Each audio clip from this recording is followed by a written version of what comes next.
Good morning po sa inyong lahat. March 2, 2025 at nandito tayo ngayon sa ating mga sultan para sa market po ng April. Nasa fruit setting stage na and pinapalaki na lang natin yung ating bunga.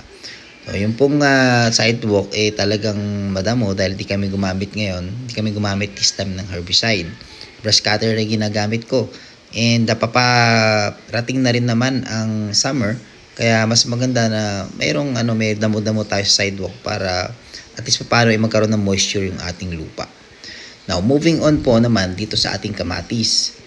Ayun, sa mga ka-farmers natin na meron ng hinaaning kamatis, we feel medyo mababa po ang presyo ng kamatis ngayon. No? Pero hindi po ito dapat maging dahilan para mag-stop tayo sa pagtatanim ng kamatis. So, ito naman yung condition ng ating kamatis. At nagpapalaki na lamang po kami ng bunga ng kamatis, nagpapagulang na lang. I think mga middle of March or third week of March ay magsisimula na kaming magpitas dito ng mga red. So ito po ay po for red native kamatis, Diamante Max po ang variety nito.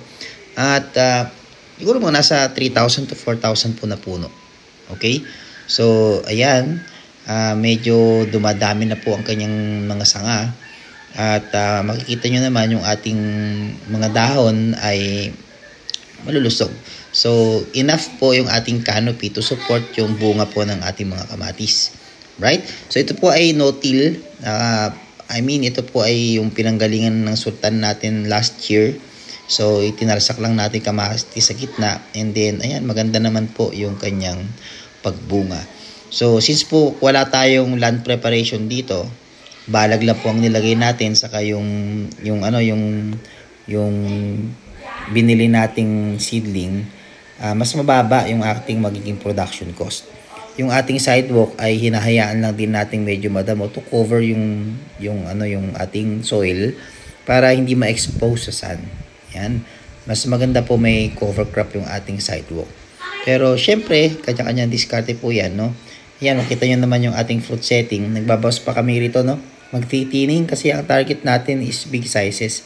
So pag masyadong madami po yung bunga ng ating kamatis, yung pong ibang size lumiliit, palit ng palit. Kaya magbabawas kami ng fruit per cluster para ma-make sure yung uniformity ng size, no? Mapunta dun sa laki na mas gusto ng ating mga buyers.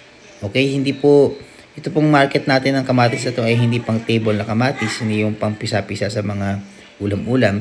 Ito po kung kamatis natin ay para sa ating mga institutional buyer.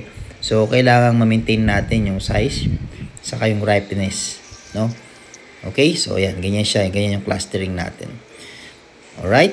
So, yan po yung ating mga kamatis para sa buwan ng Marso. Ngayon, from dun sa production area, ay lipat naman tayo dito sa ating logistics or delivery. So, ito na po yung for dispatch area natin. And ito ay mga green bell. No? At yan po ang ating naka-schedule na for ship out today. And ayun, dahil nagbunga na po yung ating kamatis, nagpapamature na lang tayo. Time na para magtanim uli ng panibagong kamatis. So tuloy-tuloy lang po tayo, no, sa pagtatanim ng kamatis. So whether mababa or mataas, kung every month meron tayong kamatis, mararanasan natin lahat ng presyo. Okay? So ayan, yan po yung ating maikling update ngayong araw. Naka-ready na po for dispatch itong ating mga green bell and yung ating mga bell pepper. So nasa isang load po yan. So pamaya-maya magkakarga na po tayo dyan. Alright? So ayun lang po mga kaibigan yung aking update sa inyo ngayong araw.